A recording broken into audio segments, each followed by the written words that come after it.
नमस्कार, स्वागत है आपका। मैं हूं आपके साथ अनामिका पांडे और आप देख रहे हैं महाभारत। महाभारत में आज बात तो उस ऐलान की जो प्रधानमंत्री नरेंद्र मोदी ने 15 अगस्त को लाल किले से किया।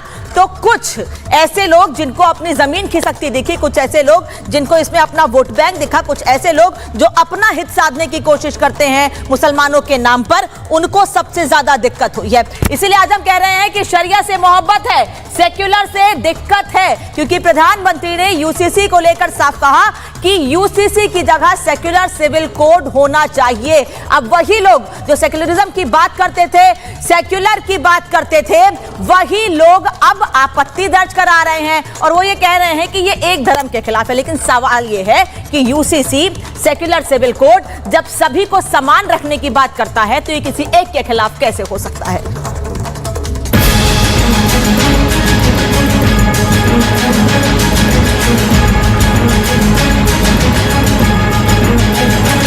समय की मांग है कि देश में एक सेकुलर सिविल कोड हो। सेकुलर की बातें वो लोग करते हैं जो पिछले 10 साल से सिर्फ और सिर्फ मुसलमानों के खिलाफ, मुसलमानों को हिट करने के लिए कभी कहते हैं हिंदुस्तान में रहना है तो जय श्री राम कहना है। अगर एक देश है तो एक कानून क्यों नहीं माने?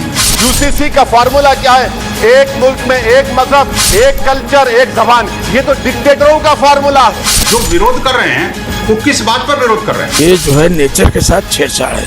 और जो नेचर के साथ छेड़छाड़ करेंगे, कभी आसमान से मुसीबत आएगी, कभी जमीन के नीचे से मुसीबत आएगी। भारत में रहना होगा तो निश्चित रूप से समान नागरिक संहिता को मानना होगा।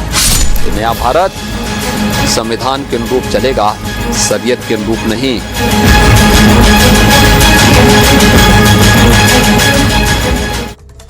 जो लोग यूसीसी का विरोध करते रहे हैं उनको बीजेपी के नेता लगातार दो टूक कहते रहे हैं कि देश संविधान से चलेगा, शरिया से नहीं चलेगा। और जिस यूसीसी का विरोध ये लोग कर रहे हैं उसका जिक्र तो संविधान में भी है, तो क्यों संविधान की दुहाई देते हैं ये लोग? इसीलिए आज हम कह रहे हैं कि मोदी ने एक ऐलान क्या कर दिया। All India Muslim Personal Law board परेशान हो गया है। क्या कहा मोदी ने और कैसे परेशानी बढ़ रही है उनकी, ये आपको बताती हूँ। सेक्युलर सिविल कोड के विरोध में बयान दिया है all India Muslim Personal Law board के प्रवक्ता इलियास ने। वो नाराजगी जाहिर कर रहे हैं पीएम मोदी के बयान पर। सिविल कोड मुसलमानों को मंजूर नहीं है। वो खुद को मुसलमानों का ठेकेदार बताते हुए कह रहे हैं कि सिविल कोड मुसलमानों को मंजूर नहीं है, हम शरिया कानून से समझौता नहीं करेंगे। इस बयान से वो लोगों को क्या मैसेज देना चाहते हैं, क्या भड़काने की कोशिश कर रहे हैं अपने इस बयान से, आज इस पर बात करेंगे। मोदी सिर्फ शरिया कानून को टारगेट कर रहे हैं, जबकि सभी धर्मों के लोगों को समान कानून और समान अधिकार की बात प्रधानमंत्री लगातार कहते आए हैं। पीएम मोदी ने लाल किले से गलत बात कही है, ये कह रहे हैं all India Muslim Personal Law board के प्रवक्ता। वो ये कह रहे हैं कि पर्सनल लॉ को सांप्रदायिक कहना आपत्तिजनक है। वो इस पर आपत्ति दर्ज करा रहे हैं और कह रहे हैं कि सांप्रदायिक कहना पर्सनल लॉ बोर्ड को आपत्तिजनक है। मोदी ने जानबूझकर सेक्युलर सिविल कोड बोला है। यूसीसी की जगह प्रधानमंत्री ने सेक्युलर सिविल कोड का जिक्र किया, तब भी इन लोगों को नाराजगी। ये वही लोग हैं जो लगातार सेक्युलरिज्म की बातें करते हैं और पीएम ने कह दिया सेक्युलर सिविल कोड, तो इनको आपत्ति हो गई है। प्रधानमंत्री यूसीसी पर देश को गुमराह कर रहे हैं, ये कहना है all India Muslim Personal Law board का। साथ ही वो ये भी कह रहे हैं कि फैमिली लॉ से छेड़छाड़ धर्म को तोड़ने की कोशिश है। फैमिली लॉ से छेड़छाड़ कर रहे हैं, यानी यूसीसी के जरिए फैमिली लॉ से छेड़छाड़ की कोशिश कर रहे हो। ये भी कह रहे हैं कि मुसलमान शरिया को नहीं मानेगा। इस तरीके से खुद को लोगों का रहनुमा बताने वाले ये लोग सीधे सीधे लोगों को भड़काने की कोशिश कर रहे हैं। लेकिन सवाल ये है कि जब सभी लोगों को साथ, सभी लोगों को समान अधिकार की बात प्रधानमंत्री लगातार अलग अलग मंचों से कहते आए हैं, तो इन लोगों के पेट में दर्द क्यों हो रहा है? वो लोग जो पब्लिक तक, जनता तक, मुस्लिमों तक गलत मैसेज पहुंचा रहे हैं और यूसीसी को लेकर लगातार ये कहा जा रहा है, गलत मैसेज देने की कोशिश की जा रही है और मैसेज में ये कहा जा रहा है कि यूसीसी से नागरिकता जा सकती है। आप समझिए लोगों को किस तरीके से भड़काने और गलत बयानी के जरिए लोगों को गलत संदेश देने की कोशिश की जा रही है। आज इसी पर महाभारत करेंगे कि आखिर यूसीसी के नाम पर या प्रधानमंत्री ने जिस सेक्युलर सिविल कोड का जिक्र किया उस नाम पर लोग जो अपनी राजनीतिक रोटियां सेकते थे, लोगों को गलत मैसेज देते थे, जब प्रधानमंत्री लाल किले से इस बात का जिक्र किया तो इनको आपत्ति हुई और अब वो लोगों को भड़काने की कोशिश कर रहे हैं। रिपोर्ट देखिए, फिर मेहमान जुड़ेंगे, चर्चा को आगे बढ़ाएंगे।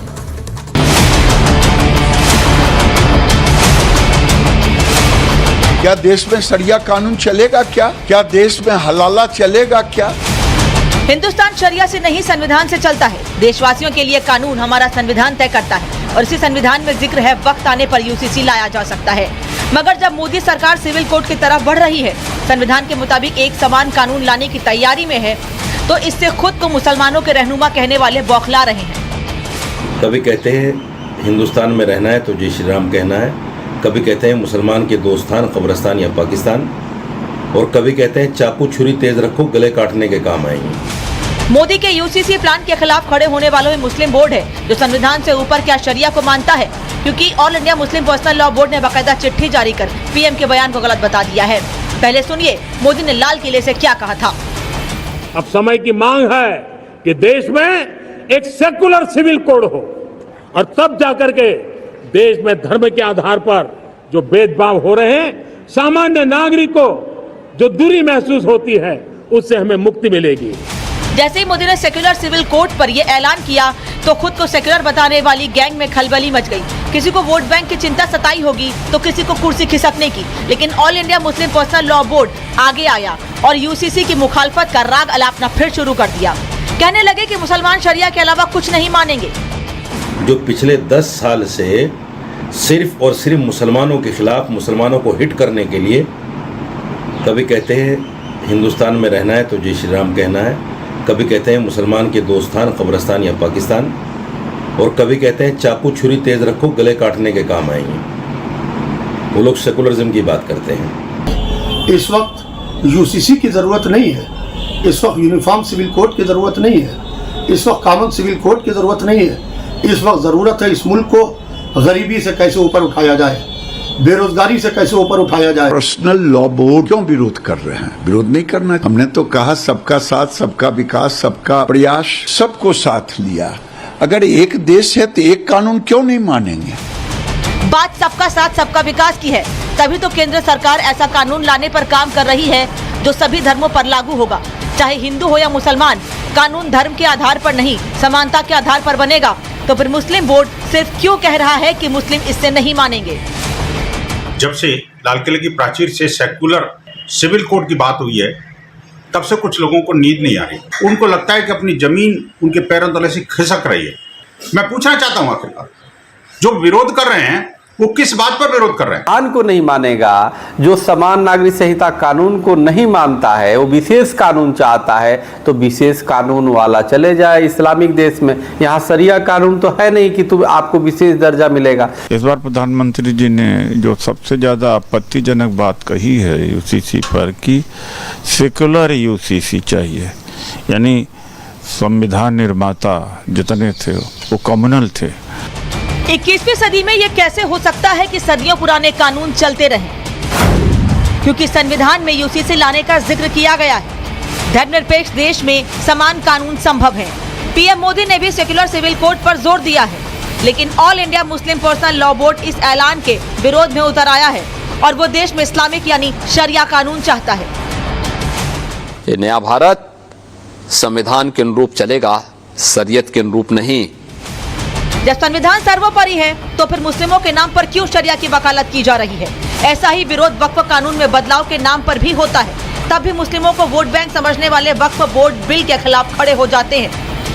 बीजेपी शुरू से वक्फ बोर्ड्स और वक्फ की प्रॉपर्टीज के खिलाफ रही है और इनका एक हिंदुत्व का एजेंडा है, आरएसएस का एजेंडा है कि वो शुरू से वक्फ प्रॉपर्टीज को और वक्फ बोर्ड को खत्म करने की कोशिशें करती रही है। मुसलमान भाइयों को कैसे उनके अधिकारों को छीना जाए, उनकी अधिकार जो मिले हैं, जिन्हें आज़ादी के अधिकार हैं या उनके स्वतंत्र जो अधिकार हैं उनके अपने धर्म को लेकर के। चुनाव के बाद वक्फ बोर्ड पर और चुनाव से पहले यूसीसी के नाम पर सियासी बवंडर खड़ा किया गया था। मुसलमानों को भड़काने की भरसक कोशिशें हुई। अब चुनाव बीत चुका है, उसके बावजूद धर्म के नाम पर धंधा चलाने वाले विरोध का बिगुल फूंक रहे हैं। लेकिन क्यों? इसी पर आज की महाभारत। तो मोदी यूसीसी लाएंगे और विरोधी भड़काएंगे। आखिर क्यों लोगों को भड़काने की कोशिश हो रही है, इसी पर आज हम बात कर रहे हैं। मेहमान हमारे साथ जुड़ रहे हैं, परिचय करा दूं। धीरे धीरे थोड़ी देर में गेस्ट हमारे साथ जुड़ना शुरू होंगे। अभी रामकुमार पाल जी हैं, राजनीतिक विश्लेषक मेरे साथ जुड़ रहे हैं। इसके अलावा प्रेम कुमार जी वरिष्ठ पत्रकार मेरे साथ हैं, लेकिन सिद्धार्थ यादव भारतीय जनता पार्टी के प्रवक्ता थोड़ी देर में जुड़ेंगे। आचार्य राज मिश्रा थोड़ी देर में हिंदू धर्मगुरु मेरे साथ में जुड़ेंगे।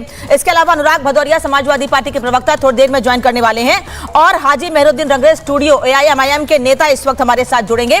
अभी जो दो लोग हमारे साथ जुड़े हैं, आप लोगों का स्वागत है। राम जी, सबसे पहला सवाल आपसे इसलिए क्योंकि यूसीसी को सेक्युलर सिविल कोड प्रधानमंत्री ने कहा तो इस पर भी आपत्ति हुई, यूसीसी की बात करते हैं तो भी आपत्ति होती है और सीधे सीधे खुद को लोगों का ठेकेदार बताते हुए कह रहे हैं all India Muslim Personal Law board के प्रवक्ता कि मुसलमान इसे नहीं मानेंगे। बात नहीं की है, अपने आप ही उनके ठेकेदार बन जा रहे हैं। नहीं, क्यों नहीं मानेंगे? हम मान रहे हैं ना इंडोमेन एक्ट, हम मान रहे हिंदू कोड बिल, हम लोग का संविधान को मान रहे हैं। या संविधान डॉक्टर अंबेडकर साहब का चलेगा कि सरिया का संविधान चलेगा? पहले ये उनसे पूछा जाना चाहिए। आज भारत के कानून के हिसाब से अब सारी चीजों को चला रहे हो, आप सबका लाभ भी ले रहे हो। आप अल्पसंख्यक बोर्ड का लाभ ले रहे हो, आप मौलाना आजाद बोर्ड का लाभ ले रहे हो, आप हज कमेटी का लाभ ले रहे हो। तो ये संविधान के वजह से ही मिल रहा है। कोई मुस्लिम बोर्ड तो नहीं दे रहा है इनको, जो भारत सरकार के बोर्ड से मिल रहा है, जो लागू किया। कोई चीज को मोदी जी ने कम तो किया नहीं है, फिर क्यों नहीं मानेंगे? हम सब चीज को मान रहे हैं, वो नहीं मानेंगे। यही तो उनकी प्रॉब्लम है, यही उनकी शिकायत और यही उनका एजेंडा है।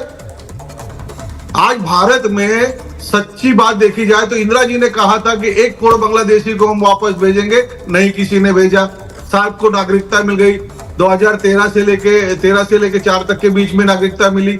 चलो, उसका भी किसी ने विरोध नहीं किया। लेकिन देश अच्छे से चले, देश विकास हो, इसके लिए सबको साथ देना पड़ेगा। आज मुस्लिम लोग हैं जो भारत के हिंदुओं 80 करोड़ हिंदुओं के बाद सबसे बड़ी आबादी मुस्लिम की है, 35 करोड़। ये क्यों नहीं एक्सेप्ट करते हैं? ये क्यों नहीं इस तरह की बातों को बढ़ावा देकर दूसरे वर्ग को भड़काने का काम करना चाहते हैं?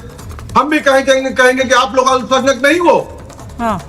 हर भारत की पार्टियों से कहेंगे कि अल्पसंख्यक है क्या? लोग नहीं है अल्पसंख्यक। नहीं, रामकुमार जी वो ये कह रहे हैं कि एक धर्म विशेष को, वो ये कह रहे हैं, और आज से नहीं, जब से यूसीसी का जिक्र शुरू हुआ, इस सरकार ने शुरू की है बात, तब से वो कह रहे हैं कि एक धर्म को टारगेट करने की कोशिश की जा रही है, जबकि प्रधानमंत्री या फिर यूसीसी में कहीं ऐसा नहीं किया गया है। सरासर झूठ बोला जा रहा है। कोई टारगेट नहीं किया, ना कोई अल्पसंख्यक बोर्ड को पैसा कम किया गया, ना कोई हज कमेटी का कम किया गया, ना कोई इनकी जो मौलाना आजाद बोर्ड का कम किया गया। साबित तो करें क्या कम की सरकार ने 10 सालों में? कोई कमी नहीं की है। हाँ। और दूसरी बात, एक बात और रखना चाहूंगा, सभी को जवाब भी चाहूंगा कि ये भारत पूछता है, भारत ये पूछता है कि 80 करोड़ हिंदुओं के बाद 30-35 करोड़ किसकी जनसंख्या है?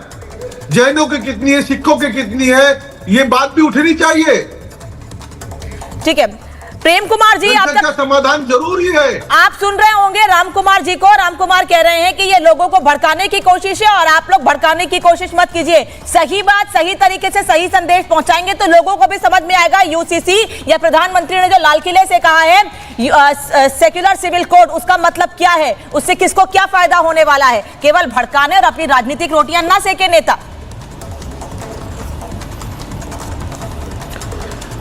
देखिए नामिका जी, पूरे संविधान को ही अगर कम्युनल कह दिया गया तो भड़का कौन रहा है? लाल किले से आज तक किसी ने अतीत अपने ही कानून को कम्युनल नहीं कहा था। हमारे प्रधानमंत्री जी ने कहा कि ये कानून कम्युनल है और हम सेकुलर लाना चाहते हैं। तो भड़का कौन रहा है? ये तो उनसे ही पूछा जाना चाहिए ना कि आज जब अब तक जो है वो सेकुलर लाएंगे, अब पहले जो है वो कम्युनल है।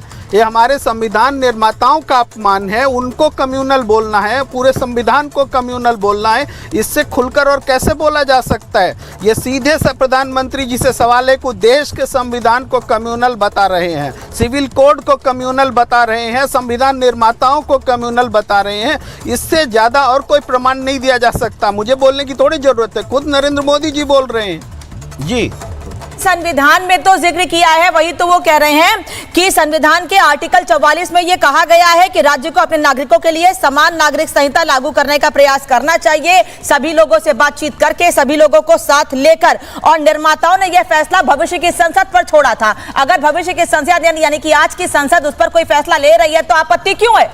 बार बार कहते हैं संविधान विरोधी है, कैसे हो गया जब आर्टिकल 44 में इसका जिक्र किया गया है? तो देखिए, नहीं देखिए, हाँ, यूसीसी से किसी को कभी ये नहीं रहा कि यूसीसी नहीं आना चाहिए। देश के पूरे नेतृत्व ने, पहले के भी नेतृत्व ने कहा यूसीसी आना चाहिए, लेकिन उसमें ये वर्ड आया कंसेंसस होना चाहिए। आज भी इस सरकार के पास ये है, आप कंसेंसस लाइए। उस समय बाबा साहब अम्बेडकर ने ये कहा था कि स्वतंत्र भारत में कोई ये नहीं सोच सकता कि किसी की मर्जी के बगैर कोई कानून लाया जाएगा लोकतंत्र में, तो किसी की मर्जी के बगैर नहीं आना चाहिए। और अभी हमारा जो विधि आयोग था उसने ही कहा था कि भाई जरूरत नहीं है यूसीसी की, तो विधि आयोग ने क्यों कहा उसका जवाब देना सरकार।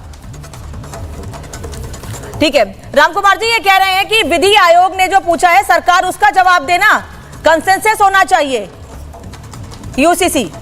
देखिए भाई साहब से रिक्वेस्ट है कि जवाहरलाल नेहरू ने कहा था कि अल्पसंख्यक तो सेकुलर की जरूरत नहीं है, तो भी माना ना।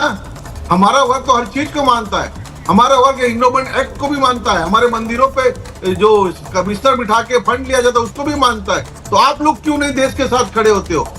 आप क्यों सबके दायरे में आते हो? सारी सुविधाएं आप लोग ले रहे हो। आज बताइए कोई देश के साथ सब लोग खड़े हैं, आप अकेले देश के साथ नहीं खड़े हैं, और आपके साथ जो नहीं है वो देश के खिलाफ, ऐसा मत बोलिए। अल्पसंख्यक जैसा किसी को मिलता है, आप लोग आपके साथ। अच्छा ठीक है, और भी मेहमान मेरे साथ जुड़ गए हैं, और भी मेहमान मेरे साथ जुड़ गए हैं। परिचय मैं पहले करा चुकी हूँ सभी लोगों का परिचय मैं पहले करा चुकी हूँ। सर लड़िए मत, मैं आ रही हूँ, सभी लोगों से रिएक्शन ले लो, फिर आप लोगों के पास आ रही हूँ। Siddharth Yadav, all India Muslim Personal Law board कह रहा है कि सेक्युलर शब्द का जो इस्तेमाल किया है उससे आपत्ति है। All India Muslim Personal Law board बोल रहा है कि मुसलमान इस कानून को नहीं मानेंगे। वो बिना किसी से बात किए, बिना किसी को साथ लिए अपने आप ही उनका हितैषी और खुद को उनका रहनुमा बताते हुए ऐलान कर दे रहे हैं आकर।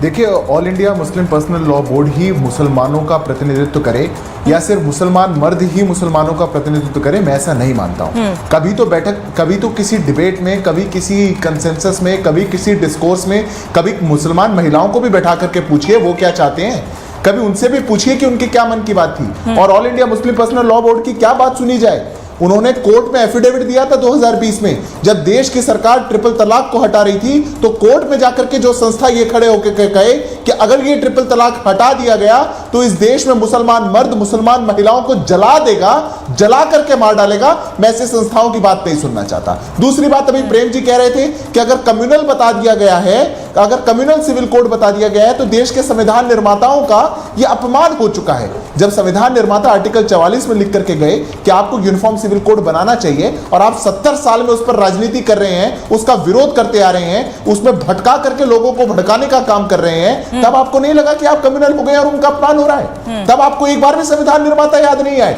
जब आर्टिकल 37 में हमारे संविधान निर्माता लिख गए कि directive principles of state policy, जिसमें यूनिफॉर्म सिविल कोड की बात लिखी गई है, यह फंडामेंटल इन नेचर है, तब आपको उनका अपमान याद नहीं आया? संविधान सभा की डिबेट्स को अगर आप उठा करके देखेंगे तो बाबा साहब भीमराव अंबेडकर ने कहा था कि जो शरिया एप्लीकेशन एक्ट 1937 में आया है, इसको लागू करना, इसको आगे बढ़ाना, इसको इंप्रूव ना करना, यह अन्याय है। जब हिंदू कोड बिल लाया जा रहा था तब देश में चर्चा हुई थी और देश के संविधान निर्माताओं ने यह कहा था, हमारे देश के पूर्वजों ने यह कहा था कि अगर 80% लोगों में आप उत्थान कर सकते हैं, उनकी कुरीतियों को दूर कर सकते हैं, तो इस समाज ने क्या अन्याय किया है? आपने वर्षों से देश में मुसलमान बहन बेटियों के साथ अन्याय किया और अपनी रोटियां सेकने के लिए उसको सेक्युलर के नाम पे किया।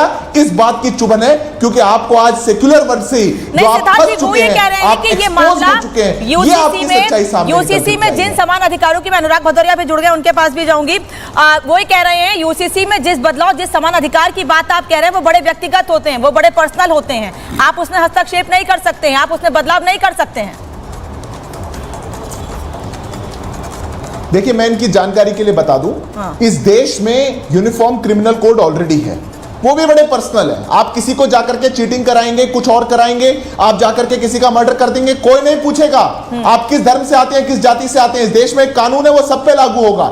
यहां तक कि सिविल कोड में भी अधिकतम चीजें, आप किसी से कॉन्ट्रैक्ट करते हैं, किसी से जाके लीज एग्रीमेंट कराते हैं, कुछ भी जो सिविल नेचर का है वो भी इस देश में यूनिफॉर्म ही है। कोई धर्म जाति कुछ नहीं पूछता है। 4 चीजें बच जाती हैं, वो है मैरिज, अडॉप्शन, सक्सेशन और इनहेरिटेंस। ये मात्र 4 चीजें हैं जो चारों मुसलमान महिलाओं से जुड़ी हुई हैं। अब आपको इनके मुसलमान मर्दों को और जो पेट्रियार्कल सोसाइटी है वो बैठी हुई है, उनको ट्रिपल तलाक करवाना है, उनको हलाला करवाना है, उनको मरिया करवाना है, तो कैसे बोलेंगे? और ये जो विपक्षी पार्टियां हैं, इनको उनसे वोट लेना है, उनको तुष्टीकरण करना है, तो वो भी कैसे बोलेंगे? सिद्धार्थ यादव ये कह रहे हैं कि यूसीसी के जरिए महिलाओं को उनका अधिकार मिल रहा है क्योंकि महिलाओं को दबाया जा रहा है, आप ये कह रहे हैं। लेकिन अनुराग भदौरिया, आपत्ति किस बात पर है? अगर वो अधिकार की बात कहते हो, प्रधानमंत्री लाल किले से कहते हैं कि जो कानून ऊंच नीच करे, जो कानून भेदभाव करे, उसको हटा देना चाहिए, उसमें बदलाव जरूरी है, तो इसमें क्या आपत्ति है?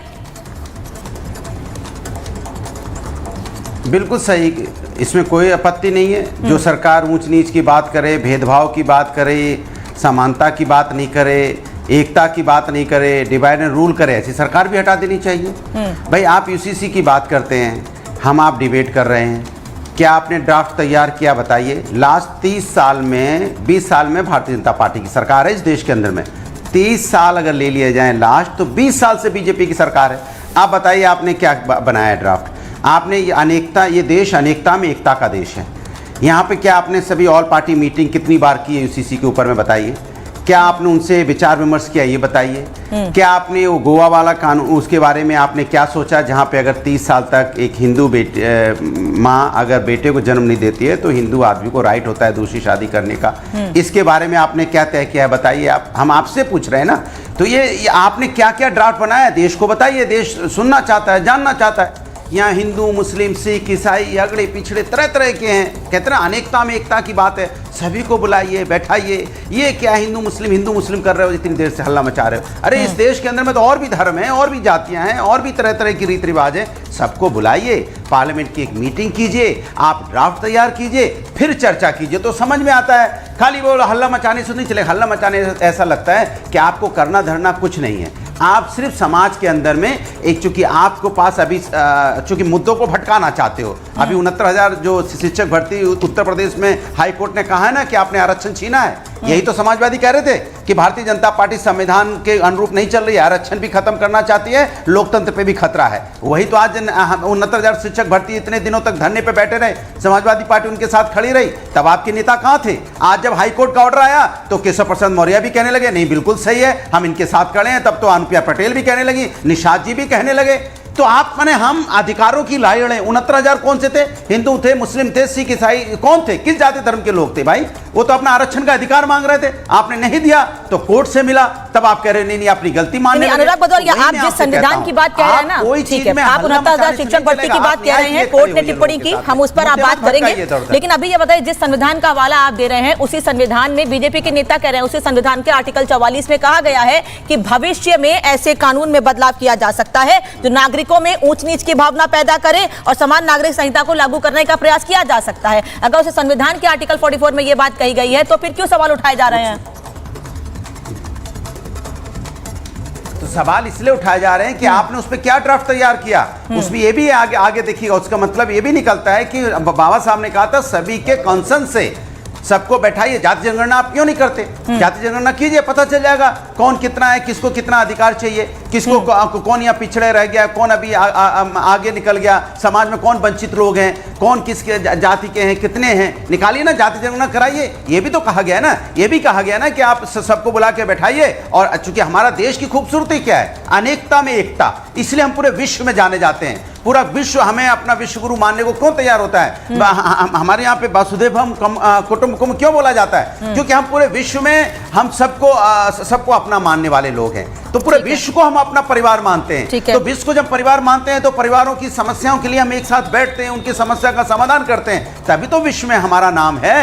तो क्या हम अपनी पहचान खत्म कर दें? इसके लिए आप आइए, बैठिए, चर्चा कीजिए। चर्चा तो आपने की नहीं 20 साल में, कितनी मीटिंगें की? देखो फिर वो कह रहे हैं आपने तो वक्फ बोर्ड पर भी आपत्ति दर्ज कराई, आपने वक्फ बोर्ड पर बिल लेकर उस पर भी आपत्ति दर्ज कराई, जेपीसी बना दी, जेपीसी में सभी विपक्ष के नेताओं को भी, कई विपक्ष के नेताओं को भी शामिल किया गया है, आप उस पर भी आपत्ति जता रहे हैं। फिर आप यूसीसी पे कह रहे हैं कि सभी से बातचीत नहीं की गई है। आप हर चीज पे, प्रधानमंत्री कोई भी कदम उठाते हैं आप सब पे आपत्ति दर्ज कराते हैं। जवाब अरे कदम कहाँ उठाया? मैं तो कह रहा हूँ ये देश तो मिलके चलेगा ना, कोई एक व्यक्ति का देश है। सिद्धार्थ जी आ रही हूँ, पार्लियामेंट क्यों? राज मिश्रा और रंगेश मेरे साथ जुड़ रहे हैं। कानून बनते हैं, नहीं यहाँ कानून बनते हैं, संविधान यहीं से चलता है। क्या हम बोल देंगे और वो चीज वो तो नहीं होगी ना, हमारे बोलने से तो नहीं चलेगा। आपने कहा वक्फ बोर्ड में जेपीसी बनी ना, अब जेपीसी अपनी रिपोर्ट देगी। यहाँ पे नजूल की जमीन को आपने उत्तर प्रदेश के अंदर में यहाँ पे नजूल की जो जमीन थी, नजूल जिस जमीन को बोलते हैं, आपको लगा कि नजूल मुस्लिम नाम है तो शायद नजूल मुस्लिम का होगा, इसलिए आप कानून ले आए, बाद में जाके रुका ना, कानून रुक गया ना अपने आप ही यहाँ उत्तर प्रदेश की विधानसभा में। मतलब आप जमीन हड़पना चाहते हो, धन्ना सेठों को देना चाहते हो। जवाब दीजिए, फिर मैं आचार्य मिश्रा और अंग्रेजी से जवाब मजदूर गरीबों को जमीनें दी जाती हैं, वो जमीन गरीबों से खींच के आप अमीरों को देना चाहते हो, धन्ना सेठ को देना चाहते हो। ये मेरा सवाल है, ये हिंदू मुस्लिम का सवाल नहीं है, सवाल नहीं है, सवाल है कि जमीन पे कब्जा क्यों करना चाहते हो, सवाल पूछा, जवाब देने दीजिए। बड़े लोगों को देना चाहते हो, गरीबी की यहाँ पे गरीबों की जमीन छीनना चाहते हो, सवाल ये है क्यों? देखिए इनकी गाड़ी स्टार्ट हो गई और वो गाड़ी पता नहीं कहाँ चली जाए, पर मैं मुद्दे पे बात कर लेता हूँ और 3 बातों का जवाब देता हूँ जो अनुराग भदौरिया जी ने यहाँ पे कही।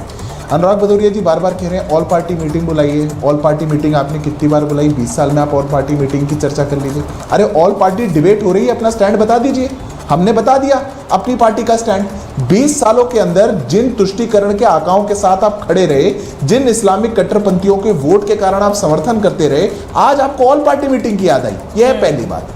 दूसरी बात, आपने पूछा कि हम मुद्दा भटकाने के लिए इसकी बात करें। मैं तो आपसे पूछता हूं 90 मिनट का भाषण में क्यों नहीं घुसता है प्रधानमंत्री यूसीसी? मतलब या देश की बात होगी तो हिंदू मुसलमान कहां से आ गया? यही तो आपकी मानसिकता बदलनी है कि समाज को आप हिंदू मुसलमान में बांटना चाहते हैं। हिंदू मुस्लिम सिख ईसाई अगला पिछड़ा सब है, और इन्होंने सब देश है, जो मुस्लिम भी हमारा हिंदुस्तानी है वो भी हमारा भाई है। तो आप ये कहो कि हमारे दूसरे भाई को कोई दिक्कत है तो भाई भाई मिलकर आपस में बात करेंगे, भाई भाई बैठेंगे आपस में चर्चा करेंगे। ये हिंदू मुस्लिम सिख ईसाई अगला पिछड़ा ये क्यों बोलते हो? ये अल्पसंख्यक, ये दलित, ये अगड़ा, ये पिछड़ा बांटो ना। हमारे सब भाई हैं, हम भाई आपस में बात करेंगे। ठीक है सर। सिद्धार्थ यादव, मैं माफी चाहूंगा मैम, मैं ऐसे बात पूरी नहीं कर सकता। या तो आपको उनका नहीं, आप बोलिए, हम आपकी बात सुन रहे हैं। मैं उस जमात में शामिल नहीं हो सकता जो टीवी जी मैं उस जमात में शामिल नहीं हो सकता जिनके कारण से लोगों ने टीवी देखना छोड़ दिया है। मैं अपनी बात बहुत संक्षिप्त में छोटी सी बात पूरी कर देता हूं। अब ये जब बार बार पूछेंगे कि आपने ऐसा क्यों किया, आपने कोई ड्राफ्ट ला करके दिखाइए। 90 मिनट का भाषण दिया था प्रधानमंत्री जी ने, उन्होंने बात करी देश के सभी विषयों पर। उन्होंने 1.5 मिनट बोला सेक्युलर सिविल कोड पर। मिर्ची क्यों लगी भैया, क्यों लगी मिर्ची? आपको क्या समस्या हुई थी कि आपको बाहर आना पड़ेगा, एकदम से बोलना पड़ेगा, हल्ला मचाना पड़ेगा, all India Muslim Personal Law board का समर्थन करना पड़ेगा, अपने समर्थन के मौलानाओं को बैठाना पड़ेगा? क्यों करना पड़ेगा? आपके गिरबान में कुछ समस्या है, इसलिए आप ऐसा करते हैं, इसलिए आप एक्सपोज्ड हैं। रही तीसरी बात, ये स्टेट का सब्जेक्ट है, सब जानते हैं, उत्तराखंड में हमारी सरकार लेकर के आई है।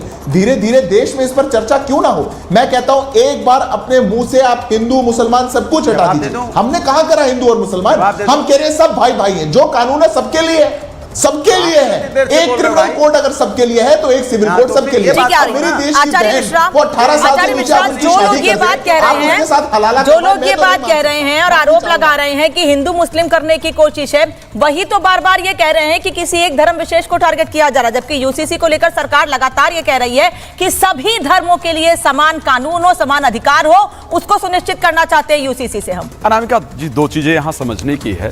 अभी तक जो सरकारें भारतवर्ष के अंतर्गत रही ना, उन्होंने मुस्लिमों को स्पेशली गोद में लेकर के खिलाया, ठीक है, स्पेशली गोद में लेकर के खिलाया। जितना लाड और प्यार अभी तक इस देश के अंतर्गत मिला है, और हिंदुओं को बाकायदा साइड करके रखा गया। 85% हिंदू थे तो, लेकिन उनके लिए शायद कोई ऐसी व्यवस्था नहीं लाई गई। आपने देखा इस देश के अंतर्गत जितने कानून रहे, चाहे मुस्लिम पर्सनल लॉ बोर्ड को लेकर के बात की जाए, चाहे वक्फ को लेकर के बात की जाए, जितने भी कानून रहे वो सब हमेशा ऐसे कानून लेकर के आए गए, ऐसी व्यवस्थाएं दी गई जिससे मुस्लिम को हमेशा यह महसूस हुआ कि जी हम इस देश के लाडले हैं, और बाकायदा जो पार्टियां हमें सुरक्षा दे रही हैं, हमें सबसे ज्यादा प्रेम मिल रहा है। रसगुल्ला बाकायदा प्लेट में परोस परोस कर खिलाया जा रहा है। अब प्रॉब्लम यह हो गई, पहले मुसलमान हर पार्टी कर रही थी, अभी जो पार्टी आई वो इस देश में समानता की बात कर रही है, और होना चाहिए भाई, सिंपल सी बात है। क्या इस देश में सिर्फ मुसलमान पुरुषों के बारे में बात किया जाएगा, मुसलमान महिलाओं के बारे में बात नहीं किया जाएगा? मुसलमान की महिलाएं इस देश की नागरिक नहीं है। और दूसरी बात, आपने देखा होगा सनातन धर्म के अंदर, हिंदू धर्म के अंतर्गत सती प्रथा इत्यादि थी, जिसको धीरे धीरे करके बंद कर दिया गया। कहीं भी किसी प्रकार की कोई आवाज उठाई गई हो तो आप सोचिए, कोई आवाज नहीं उठाई गई। लेकिन जब भी इस प्रकार की चर्चा की जाएगी जहां मुस्लिम महिलाओं को समानता की बात मिलेगी, अभी कुछ दिन पहले गुजारे बत्ते की बात हुई थी, तो इसी प्रकार आकर के कपड़े फाड़ करके चिल्ला रहे थे। और भदौरिया साहब भी एक बात कह रहे थे, साहब आप जनगणना, जातिगत जनगणना लेकर के आइए। अरे राहुल गांधी जी की जाति पूछ ली गई संसद भवन के अंदर तो अपने कपड़े फाड़े ले रहे थे। भाई जाति कैसे पूछ लिया, जाति कैसे पूछ लिया, और यहां आप जाति जनगणना की बात कर रहे हैं। हाँ, दूसरी बात आप करें, पहले सबको बिठाइए, चर्चा कीजिए। अरे बिठाएं, 1-1.5 मिनट भी नहीं बोला है प्रधानमंत्री जी ने, तब तो आप कपड़े फाड़े ले रहे हो टीवी पर। हाँ, और आपको बिठाएंगे तो आप क्या करने वाले हो? तो इस कारण से इनके कथनी और करनी में अभी तक क्या था कि ये बाकायदा 85% लोगों को बिल्कुल दरकिनार करके रखा गया था, हिंदुओं को बिल्कुल दरकिनार करके रखा गया था। अब ऐसे कानून लेकर के आ रहे हैं। भाई किसी, अगर प्रधानमंत्री जी ने लाल किले से हिंदू या मुस्लिम किसी प्रकार की बात की हो तो डिफरेंट बात है। अगर उन्होंने कहा हो कि नहीं, मतलब आप लोग ये कह रहे हैं, आप लोग ये कह रहे हैं चाहे 3 तलाक का मसला हो, चाहे यूसीसी हो, मानना ही नहीं उसके जरिए रंगरेज जी वो ये कह रहे हैं कि उसके जरिए केवल सभी महिलाओं को, सभी लोगों को समान कानून अधिकार। एक मिनट और बात करूंगा। यहाँ बात हो रही है, खैर अरशद मदनी जी का एक बयान आया था 6 फरवरी 2024 का बयान है कि मुस्लिम शरिया के अगेंस्ट कोई भी कानून बर्दाश्त नहीं करेगा। मुझे तो अपने यहाँ के मुस्लिमों पर बड़ी शंका होती है भाई। यूनिफॉर्म सिविल कोड अगर आप उठा करके देखेंगे, बांग्लादेश में है, पाकिस्तान में है, सऊदी अरब में है। अरे आप सोचिए भाई, वहां के लोग मुस्लिम नहीं है, इंडोनेशिया के अंदर है, वहां के लोग मुस्लिम है। आप लोग कौन से मुस्लिम आए हो भाई, जिनको बिल्कुल अपना अलग कानून चाहिए? यूनिफॉर्म समान नागरिक संहिता कानून आपको नहीं चाहिए। रंगरेज जी, एक देश में इतने कानून जो महिलाओं के हित की बात कर रहे हैं, उस पर जवाब दीजिएगा। देखिए, जब हमारे मोदी जी राष्ट्रीय मंच से खड़े होकर ऐसे बोलते हैं तो वो दिखाते हैं कि वो मुसलमानों से कितनी नफरत करते हैं। और एक बार मुस्लिम का नाम लिया है, अच्छा एक बार चलिए मान लेते हैं, इस देश से एक बार मुस्लिम का नाम लिया है, क्या अगर एक बार भी मुस्लिम? अरे मैं आपके बीच में बोला था, आपके बीच में नहीं बोले, मत बोलिए, सुनने दीजिए, पहले सुनने दीजिए। अरे भाई साहब, आप कोई आप जैसे लोग कहीं पे लेकिन रंगरेज जी, नहीं मुझे बताइए, मेरी आवाज को दबाना चाहते हैं तो आपसे तेज आवाज है। ये बताइए, इसमें नफरत वाली बात कहां से आ गई? अगर प्रधानमंत्री, एक मिनट आचार्य मिश्रा, अगर प्रधानमंत्री नरेंद्र मोदी ये कहते हैं कि धार्मिक कानूनों को सांप्रदायिक कहना गलत है, बांटने वाले कानूनों को समाज से दूर किया जाना चाहिए, जो कानून ऊंच नीच का कारण बने उनका आधुनिक समाज में कोई स्थान नहीं है, इसमें बांटने वाली नफरत की बात कहां से आ गई? अनामिका जी, आप बात समझिए। आप जो है कोई गैर कानूनी काम करते हैं इस भारत में और मैं करता हूं, तो बताइए सजा आपको अलग होगी या मुझे अलग होगी या सेम होगी? मैं ये पूछना चाहता हूं। गैर कानूनी काम क्या है? मान लीजिए जैसे मैं यूसीसी लेकर आना, सबके अधिकार की बात करना। सुन तो लीजिए अनामिका जी, मैं अगर कोई हत्या करता हूँ, चोरी करता हूँ, तो सबके लिए सजा हमारे संविधान के अनुसार बनी हुई है।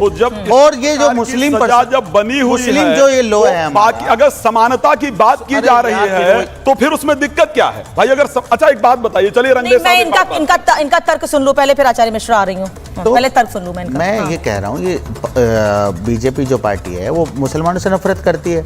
दूसरा, अभी 3 स्टेट में चुनाव होने वाले हैं, इस तरीके से शगुफा इस चुनाव के समय पर लेकर आते हैं। तब की जो लॉ कमीशन था उसने 2018 में बाकायदा अपनी रिपोर्ट दी 185 पेज की। उन्होंने कहा इस देश में किसी तरीके की इसकी यूनिफॉर्म सिविल कोड की जरूरत नहीं है। और ये धारा 371 के तहत जो साउथ और नॉर्थ में लोगों को जो वहाँ पे स्टेटों को राज्य का वो मिला हुआ स्टेटस, वो खत्म हो जाएगा। फिर आपने ये जो यूसीसी का कानून आपने जो है उत्तराखंड में लागू किया, आपने वहाँ से आदिवासियों को बाहर कर दिया, तो आपका फिर यूनिफॉर्म सिविल कोड कहाँ रह गया? तो ये दिखा रहा है किसी तरीके से खास तौर से मुसलमानों को निशाना बनाया जाए, उनकी वक्फ की संपत्ति हो या सरिया हो। कैसे कर दिया?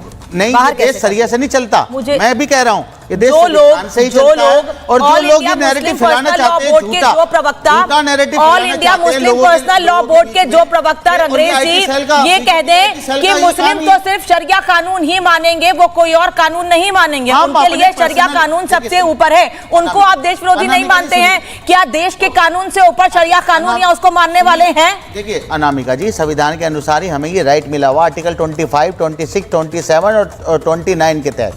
हम बार बार कह रहे हैं ये उसी संविधान में ये भी कहा गया है, पर्सनल मामला संविधान में ये भी कहा गया है रंगरेज जी, बंद कर देनी चाहिए। उसी संविधान में यही कहा गया है कि समय के हिसाब से बदलाव जरूरी है और भविष्य की संसद इस पर फैसला ले सकती है। उसी संविधान में कहा गया है ये। 10 साल हो गए भाजपा की सरकार को, उन्होंने क्या स्टैंड लिया बताइए इस पर।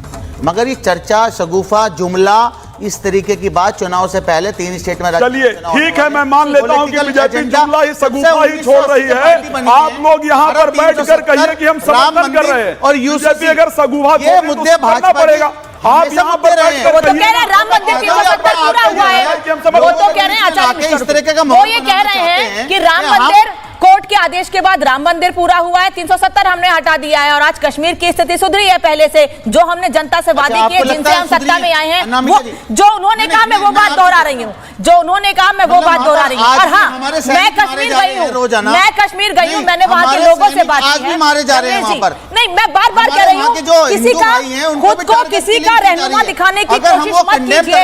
आप जाके कश्मीर के लोगों से बात कीजिए और उनसे पूछिए कि वहाँ विकास हुआ है कि नहीं हुआ है। वहां आज G20 जैसे आयोजन अगर हो रहे हैं तो बदलाव हुआ है कि नहीं हुआ है? क्या पहले की स्थिति में G20 जैसे आयोजन कश्मीर में, श्रीनगर में, SKICC में कराए जा सकते थे? तो इसका मतलब तो आप ये कहना चाहते हैं धारा 370 से पहले कश्मीर था ही नहीं हमारा? धारा 370 से पहले कश्मीर नहीं, कश्मीर हमारा था ही नहीं, क्योंकि वहां तो कुछ काम नहीं होते थे। मोदी जी आए, वहां पर काम होने पर तो मोदी जी क्यों चुनाव नहीं लड़े लोकसभा का कश्मीर में? इसका जवाब कौन देगा? वहां पर सब चीजें परिस्थिति बिल्कुल ठीक ठाक है, तो भाजपा वहां पर चुनाव क्यों नहीं लड़ी? राम कुमार पाल बार बार ये कहने की कोशिश हो रही है, राम कुमार पाल जी ये बार बार कहने की कोशिश हो रही है कि यूसीसी के जरिए लोगों को लड़ाने और धार्मिक भावना भड़काने और लोगों को गलत संदेश देने की कोशिश की जा रही है। लड़िए मत, ऐसे मत लड़िए, चेतावनी तो नहीं मत दीजिए प्लीज। धार्मिक भावना, अभी ये जो ऑल इंडिया मुस्लिम लॉ बोर्ड क्या कह रहा है कि मुस्लिम लॉ बोर्ड को अस्वीकार है ये चीज। और दूसरी बात ये कहता हूं कि कह रहे हैं बातचीत भाई, वक्फ बोर्ड के लिए अब्दुल के रहमान ने जेपीसी का ऑर्डर दिया था ना, 41 सेंटेंस उन्हीं के थे, जेपीसी के बाद ही सदन में आया हुआ है, लेकिन फिर भी अपनी जेपीसी की बात न माने वापस जेसीपी में गए। लेकिन दूसरी बात मैं कहना चाहूंगा अनुराग भदौरिया जी से, भदौरिया जी ये बताइए कि जो पीडीए आप करते हो, पीडीओ को कितना फंड दिया आपने? कौन सी संस्था दी भदौरिया जी, आप बताइए? कोई दी है मौलाना आजाद बोर्ड जैसी, कोई अल्पसंख्यक बोर्ड जैसा बोर्ड दिया है आपने? पीडीए सिर्फ चिल्लाते वोट लेने के लिए। अरे छोड़िए एम की बात, छोड़ के वाई को कितना दिया है कितने सरकारों में आपने, जहां सत्ता में रहे? MY यादवों ने आपको जगाया है, जिताया है, बनाया है, आपने कितना बोर्ड उनको दिया, कितना सरकारी फंड दिया भदौरिया जी? यही देश पूछता है आपसे। कितना उनको आर्थिक सहायता की, नौकरियां दी है मानूंगा, नौकरी के अलावा इनको क्या दिया आपने? राम कुमार जी, मैं ये बिल्कुल नहीं चाहती हूँ कि यूसीसी से ये मामला भटके, इसीलिए जब अनुराग भदौरिया ने जिक्र किया उत्तर प्रदेश शिक्षक भर्ती मामले का तो मैंने उनको भी रोका था। भदौरिया ने कहा मीटिंग, अनुराग भदौरिया ने कहा था कि मीटिंग नहीं होती, जेपीसी का निर्णय किसका? वो ये कह रहे हैं सबके साथ निर्णय होना चाहिए था। वो ये कह रहे हैं अगर आप यूसीसी लाना चाहते हैं, अगर आप कोई ड्राफ्ट तैयार कर रहे हैं तो ऑल पार्टी मीटिंग होनी चाहिए थी और सभी नेताओं को, सभी पार्टियों के बड़े नेताओं को बैठाकर उस पर बातचीत होनी चाहिए थी। नहीं दीदी, मेरी बात सुनिए, मैं कहना चाहता हूं कि अब्दुल रहमान के चेयरमैन ने जेपीसी में इसको पास किया था, इन्होंने लागू नहीं किया सबने, इन्होंने पास लागू करने की। आपका सवाल अनुराग भदौरिया से, अनुराग भदौरिया जवाब देंगे, रुके जी। अब्दुल रहमान चेयरमैन थे कि नहीं जेपीसी के? का जवाब मैं नहीं देता हूँ। बीजेपी के प्रवक्ता ने जो बोला, नहीं है, डिबेट करने आए यहाँ पे, जेपीसी कमेटी का निर्णय है, नहीं है। अरे बताओ ये कैसे आदमी है, ज्ञान ही नहीं है पीडीए का मतलब क्या है? फंड दिया, ये पैसे के कौन है, ये कौन व्यक्ति है, कौन है ये मैं जानना चाहता हूँ। आए बाएं साएं बोलने के टीवी में आए हो क्या भाई? कुछ सोच समझ के यहाँ बात, बहुत संवैधानिक और अच्छी बातें हो रही हैं, कि कुछ भी बोलने लग जाओगे टीवी डिबेट में। क्या अनुराग भदौरिया लेके अपना नाम चमकाना चाहते हो क्या? कुछ भी बोल रहे हो, पीडीए को फंड कितना दिया, किसको फंड की बात हो रही है यहाँ पे? अच्छा, मतलब अनुराग भदौरिया ये समझते हैं कि उनका नाम लेके लोग चमक जाते हैं। अनुराग भदौरिया ये मान रहे हैं कि अनुराग भदौरिया का नाम लेके लोग चमक जाते हैं। कुछ भी करे पीडीए, नहीं अनुराग भदौरिया का नाम। चलिए आप बात यूसीसी पर कीजिए, छोड़ दीजिए, आप अपनी बात रख रहे थे, अपनी बात को कंटिन्यू कीजिए। हाँ, बात क्या हो रही है, बात कहाँ आ रही हूँ रंगरेज गजब भाई। अच्छा, मैं अपनी बात कह लूँ अब, मैं बात कह लूँ। देखिए, सवाल यूसीसी पे बात हो रही है। मैंने कहा कि लास्ट सरकार जो देश की सरकार है संविधान से चलती है। जब संविधान और न्यायपालिका यहाँ पे है तो संविधान सम्मत बात होगी ना। भाई आप यूसीसी लाना चाहते हैं, अच्छी बात, आप लाना चाहते हैं, आपकी मंशा है। 20 साल से आपकी सरकार है, 20 साल से चुनाव के पहले भाषणबाजी करके फिर चुनाव खत्म, फिर भूल जाते हो हर चीजें। अरे आपने कहा, अभी आपने बोला कि वक्फ बोर्ड की बात की, तो वक्फ बोर्ड के लिए आप लेके आए बिल, जेपीसी में गया, जेपीसी में चर्चा होगी कि नहीं होगी? ऑल पार्टी मेंबर वहाँ होंगे, उस पर चर्चा हो जाएगी, जो ड्राफ्ट बन के होगा सबके सामने आ जाएगा। इसी तरह यूसीसी पे आपने क्या ड्राफ्ट तैयार किया? जैसे मैंने गोवा की बात की कि वहाँ 30 साल तक अगर कोई महिला को बेटा नहीं होता है तो उनको राइट दिया है कि आप दूसरी शादी कर सकते हैं, वो भी हिंदू के अंदर ही है। और फिर बार बार हिंदू मुस्लिम क्यों किया जा रहा है भाई? यूसीसी होगा तो हिंदू, मुस्लिम, सिख, ईसाई और हिंदुओं में जो डिफरेंट आदिवासी हैं, एसटी हैं, एससी हैं, सारे हैं, वो तो सबके लिए लागू होगा ना, क्योंकि अनेकता में एकता का देश है। बार बार हिंदू मुस्लिम हिंदू, अरे जब यूसीसी की बात होगी तो संपूर्ण समाज की बात होगी ना। तो हमारा समाज में जो विभिन्न जो अच्छी बात है कि अनेकता में एकता, बार बार जो मैं रिपीट कर रहा हूँ, उसमें सिख भी हैं, ईसाई भी हैं, जैन भी हैं, बौद्ध भी हैं, मुस्लिम भी हैं, हिंदू में भी कई हमारे अपने आदिवासी समाज है, या जो हमारे नॉर्थ ईस्ट का समाज है, या डिफरेंट भाषा के लोग हैं, डिफरेंट जातियों के लोग हैं, तो उनको सबको बैठ के इसमें सबके रिप्रेजेंटेटिव पार्लियामेंट में है, तो जब बैठेंगे वहाँ राउंड टेबल तो उस पर चर्चा होगी। वो चर्चा इनको नहीं करनी है, टीवी डिबेट में करनी है। आओ टीवी डिबेट में चर्चा कर। टीवी डिबेट में ना हमारी किसी की हैसियत है कि टीवी डिबेट से हम बोलेंगे वो पार्लियामेंट में पास हो जाएगा। वो पार्लियामेंट के लोकसभा जो एक संविधान बना हुआ है, जो वहाँ एमपी हैं, जो वहाँ लीडरान हैं, वो आपस में बैठते हैं, चर्चा होती है और कानून बनता है। इस पे एक सीधा सा फार्मूला है, बस इस पे ना लाके टीवी डिबेट के माध्यम से सारे कानून बनाना देना चाहते हैं सर, क्योंकि उनको कानून नहीं बनाना है, माहौल समाज में बनाना है। क्योंकि चुनाव आ गया है ना, जैसे चुनाव आता है वैसे ये लोग धर्म की राजनीति शुरू करते हैं, जात की। अरे करो ना विकास की राजनीति, करिए ना महिला सुरक्षा की राजनीति, करिए ना युवाओं को जो अनुराग जी, रोजगार देने की आप लोग जिस बात पर आपत्ति दर्ज करा रहे हैं, ठीक है, आप चुनाव की बात कर रहे हैं, आप चुनाव का जिक्र कर रहे हैं, मैं आपसे एक सवाल पूछ रही हूँ, आप जिस बयान पर प्रधानमंत्री के आपत्ति दर्ज करा रहे हैं, आपने उसको सुना? प्रधानमंत्री ने लाल किले से साफ कहा कि सुप्रीम कोर्ट ने भी ये कहा है कि यूसीसी पर चर्चा होनी चाहिए। कई ऐसे फैसलों में सुप्रीम कोर्ट ने, फिर चाहे वो शाहबानों का मामला हो या दूसरे फैसले हो, सुप्रीम कोर्ट ने साफ कहा है कि यूसीसी पर चर्चा होनी चाहिए, सभी को समान अधिकार, सभी के लिए एक कानून पर बात की जानी चाहिए। इसीलिए इस और कदम आगे बढ़ाया जा रहा है, और आप कह रहे हैं चुनाव की वजह से कदम आगे बढ़ाया जा रहा है। देखिए और क्या, इसके पहले हम कितनी चर्चा कर चुके?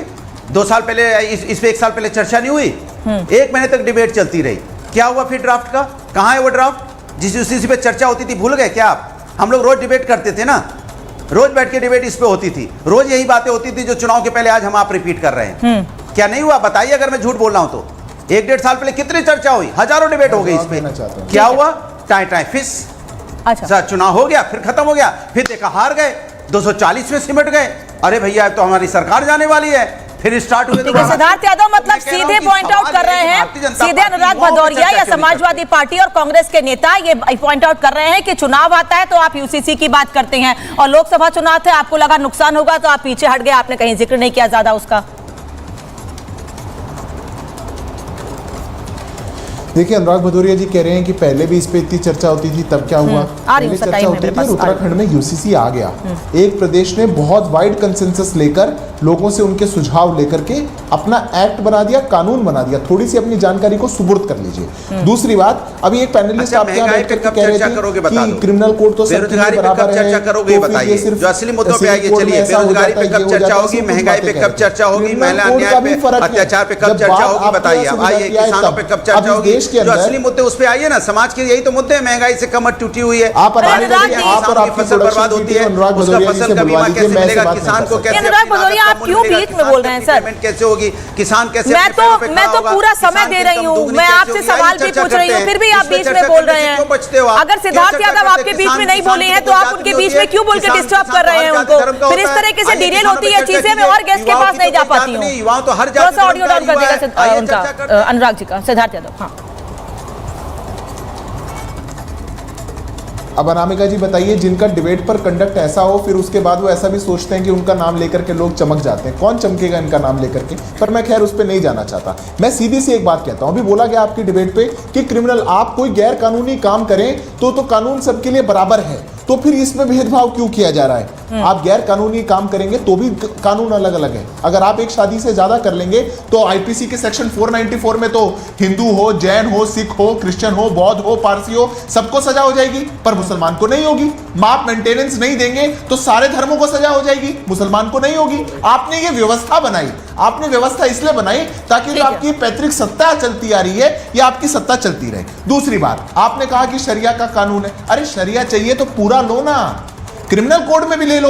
उसमें तो जो कोई मर्डर कर देता है उसको कोड़े मारे जाते हैं, सड़क के बीच में चौराहे पे खड़ा करके पत्थर से मारा जाता है, किसी को जिंदा जला दिया जाता है, फिर क्रिमिनल कोड में भी शरिया लागू कर देते हैं। 2 रजिस्टर बना लिए जाएंगे, कह दिया जाएगा कि जो लोग शरिया से चलना चाहते हैं वो पर्सनल में भी शरिया से चलो और क्रिमिनल से भी शरिया से चलो। पर सिद्धार्थ यादव कह रहे हैं कि जो लोग शरिया का समर्थन करते हैं, फिर ऐसे में अगर क्रिमिनल कोई क्राइम होता है और कोई ऐसा मामला सामने आता है तो उस पर भी शरिया के हिसाब से सजा होनी चाहिए। फिर वो लोग जो आज शरिया के फेवर में बोल रहे हैं उनको खिलाफत का कोई अधिकार नहीं है। लेकिन जनता इस पर क्या कह रही है, एक बार सुन लेते हैं।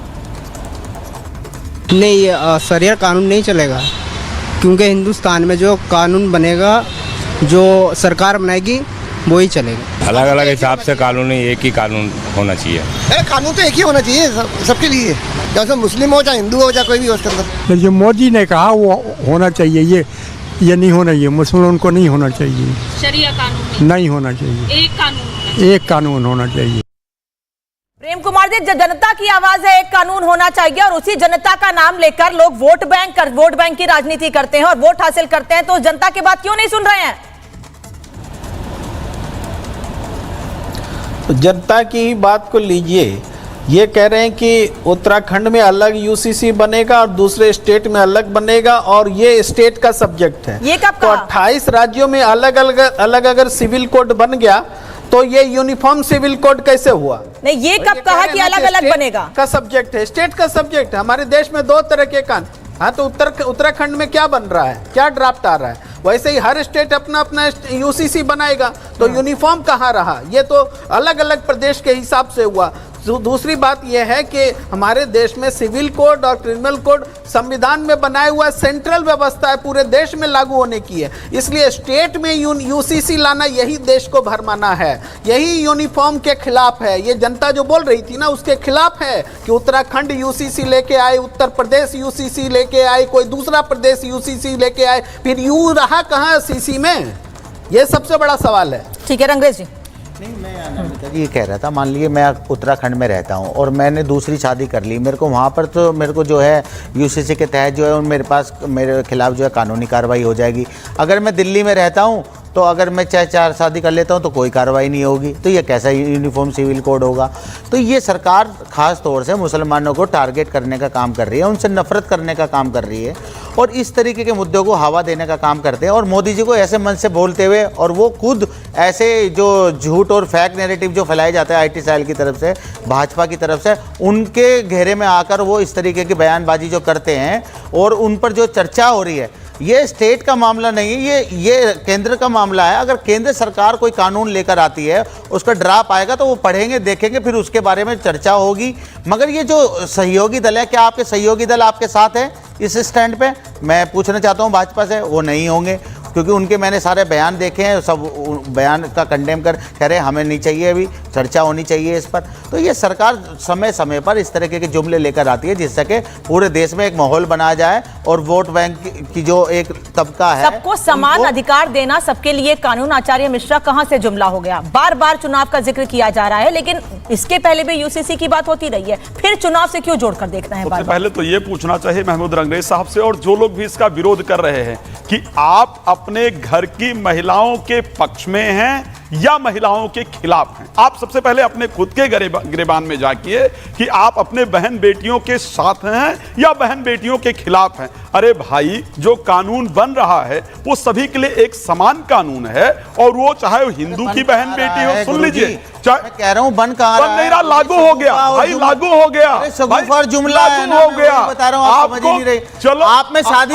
लागू हो गया भाई, आप इसके चक्कर में एक बात ध्यान रखिए, एक ही बात प्रधानमंत्री, आप ये बताइए, अमरीका में 50 और जुमला नहीं होता है। सबका अलग अलग संविधान है, कह रहे थे कोई भी आकर नहीं हटा सकता। हट गया भाई, सगुफा नहीं था, राम मंदिर नहीं बनेगा, बन गया भाई, सगुफा नहीं था, 3 तलाक हट गया, सगुफा नहीं था, हलाला हट गया, सगुफा नहीं था। तो ये कानून वो सगुफा नहीं होता है, आज वो स्टार्ट हुआ है तो वो होगा भी। यही खासियत है इस प्रधानमंत्री की। मैं किसी पार्टी का समर्थक नहीं हूं, मैं भारत देश का होकर कह रहा हूं कि वो होगा, होकर के रहेगा, इसको ध्यान रखिए। और आपको ये तय करना होगा कि आप अपने देश, अपने धर्म की महिलाओं के पक्ष में हैं या अपने घर हर एक महिला के पक्ष में है, चाहे वो भंडारी हो, चाहे महिला पहलवान सभी को समान कानून की बात की जा रही हो। और जब प्रधान, फिर ऐसे चिल्लाइए मत, ऐसे लड़िए मत, ऐसे लड़िए मत। भाजपा की इतना समय नहीं है कि आप लोग लड़े और यहाँ सुने हम बैठ के। आप सभी का बहुत बहुत धन्यवाद जुड़ने के लिए, समय देने के लिए। महाभारत में इतना।